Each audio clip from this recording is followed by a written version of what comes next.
नमस्कार मित्रांनो. गोष्ट आवडली तर नक्की शेअर करा आणि चॅनलवर नवीन आला असाल तर आपल्या यूट्यूब चॅनल प्रो कॅपिटल मोटिवेशनलला सबस्क्राईब करायला अजिबात विसरू नका. मित्रांनो, आज आपण ज्या विषयाबद्दल बोलणार आहोत तो विषय थेट आपल्या घराशी, आपल्या स्वयंपाकघराशी आणि आपल्या दैनंदिन आयुष्याशी जोडलेला आहे. कारण सध्या महाराष्ट्रात अशी एक परिस्थिती निर्माण झाली आहे की अनेक ठिकाणी लोकांना गॅस सिलेंडरसाठी तासनतास रांगेत उभं राहावं लागत आहे. कल्पना करा, तुम्ही एखाद्या हॉटेलमध्ये नाश्ता करायला गेला आहात, पण तिथे गेल्यावर तुम्हाला सांगितलं जातं की हॉटेल बंद आहे, किंवा सुरू असलं तरी डोसा, इडली किंवा जेवण मिळणार नाही, कारण हॉटेलवाल्यांकडे गॅसच नाही. ही परिस्थिती सध्या महाराष्ट्रातील अनेक शहरांमध्ये पाहायला मिळत आहे. फक्त हॉटेलच नाही, तर घरगुती गॅससाठीही लोकांना मोठ्या अडचणींचा सामना करावा लागतोय. अनेक ठिकाणी लोक 5 ते 6 तास रांगेत उभे राहून गॅस सिलेंडरची वाट पाहत आहेत. एवढा वेळ थांबल्यानंतरही सिलेंडर मिळेल याची खात्री नाही. त्यामुळे सामान्य नागरिकांमध्ये भीतीचं वातावरण तयार झालंय. दरम्यान, या सगळ्या प्रकरणात एक धक्कादायक दावा समोर आलाय. काँग्रेस नेते विजय वडेट्टीवार यांनी विधानसभेत बोलताना तब्बल 18 लाख किमतीचे गॅस सिलेंडर चोरीला गेल्याचा गंभीर आरोप केलाय. या दाव्यामुळे संपूर्ण राज्यात खळबळ उडाली आहे. पण प्रश्न असा आहे की महाराष्ट्रात अचानक गॅसची टंचाई का निर्माण झाली? यामागे एक मोठं आंतरराष्ट्रीय कारण असल्याचं सांगितलं जात आहे. सध्या मिडल ईस्टमध्ये इराण, इस्रायल आणि अमेरिकेमध्ये तणावपूर्ण परिस्थिती निर्माण झालीय. या युद्धसदृश वातावरणाचा परिणाम आता जगभरातील अनेक देशांवर होत आहे.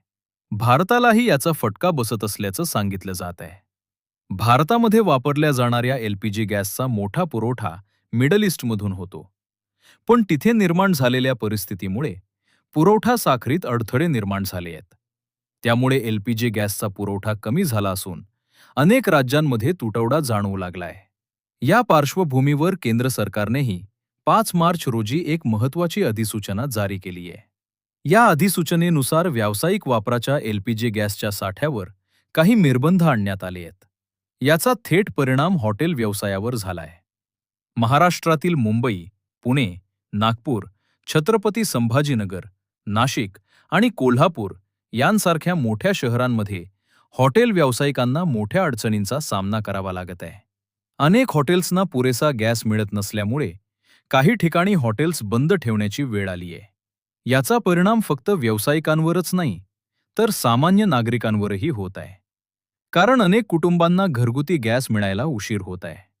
त्यामुळे लोकांमध्ये एक भीती निर्माण झाली आहे की कदाचित पुढच्या वेळी आपल्याला गॅस सिलेंडर मिळेल की नाही.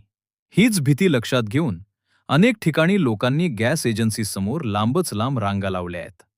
काही ठिकाणी पहाटेपासून लोक रांगेत उभे राहत असल्याचं चित्र दिसत आहे. महाराष्ट्रातील काही भागात परिस्थिती अधिक गंभीर असल्याचंही सांगितलं जात आहे.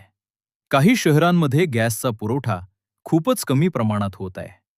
त्यामुळे लोकांना अनेक दिवस सिलेंडरची वाट पाहावी लागत आहे. तर दुसरीकडे काही शहरांमध्ये पुरवठा सुरळीत असल्याचंही प्रशासनाकडून सांगितलं जात आहे. मात्र सोशल मीडियावर येणारे व्हिडिओ आणि लोकांचे अनुभव पाहता अनेक ठिकाणी तुटवडा असल्याचं स्पष्ट दिसत आहे.